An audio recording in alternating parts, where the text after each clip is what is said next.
vi klare? Øret mitt. Au, Hallo, Erika, kutt ut. Jeg begynner å snurre. Ok, men litt... Snurr! Sånn. Ok, jeg er klare.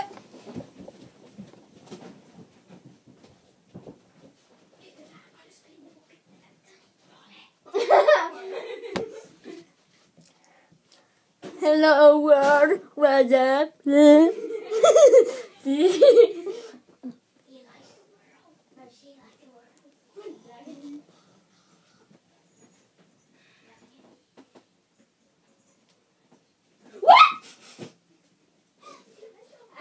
Hva var det?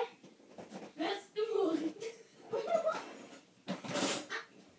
Grandmother. Eller grand-grand. Jeg vil ikke si det. Tastaturet. Og hva var det? Og jeg trodde det var strengt. Ha det!